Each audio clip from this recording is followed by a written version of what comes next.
No, it's a great point, and I want to bring Jeremy into that. So, same Georgia law and same Fulton County prosecutor Fonnie Willis. But if you're a prosecutor, you don't want this to happen. Why not? You don't want this granted moving to federal court.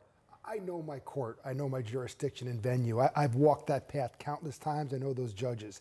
And the law, the substantive underlying criminal code doesn't change, but there's different federal procedures that I'm not necessarily familiar with. It's, you know, it's kind of like Hoosiers in the sense that it's the same, the hoop is still 10 feet. It's the same thing no matter what arena you're in, what court you're in, but it's still just very different. It's not going to change her approach. It's not going to change what the evidence is going to be, but it does change a little bit in the sense that you're in a different place that's a little less familiar.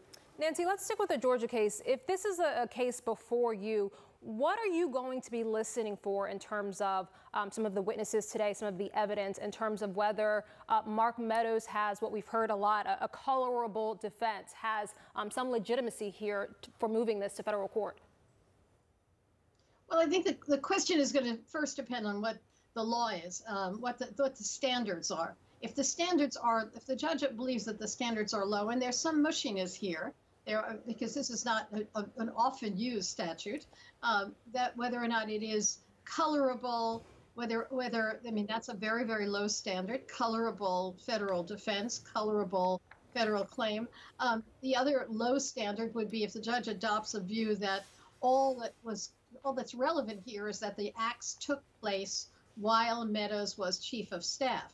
Now, if that had been the standard, the judge wouldn't have needed an evidentiary hearing because it was clear in terms of some of the accusations anyway, time-wise, he was chief of staff when they were happening.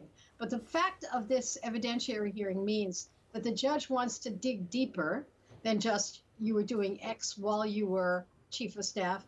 He wants to know whether the accusations in the Atlanta case are actually causally related to Meadows' jobs.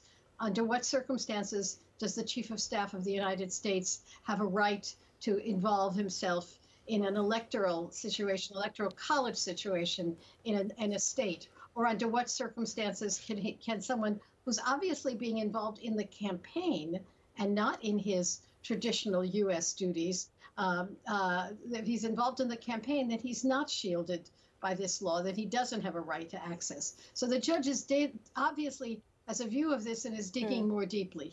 Jeremy, let me give you the final word here, and let's pivot to D.C. I mean, we heard our correspondent, Evan Perez, there say that Trump's team clearly feels like, or at least they're saying, they feel like there is a lot of evidence here that they need months, if not years, to prepare. Is that a valid argument?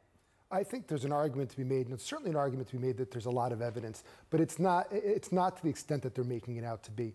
The defense is going to throw everything they can in the way to make this thing move as slowly as possible. That is their goal. Being speedy, despite the term we've heard about speedy trial, is not in their advantage, especially for Donald Trump in D.C., because he wants to get this beyond the election, whether it's a removal, whether it's a severance, whether it's a motion to dismiss, whether it's reviewing discovery, any tool that they have, they are going to pursue, meaning Donald Trump, to move this case out as long as he can, and that goes for all his cases. Further and farther out, that's his friend in terms of timeline. Well, it sounds like we'll learn a lot more on that regard a little later today. Jeremy Saland, thank you. Nancy Gertner, thank you both. Boris?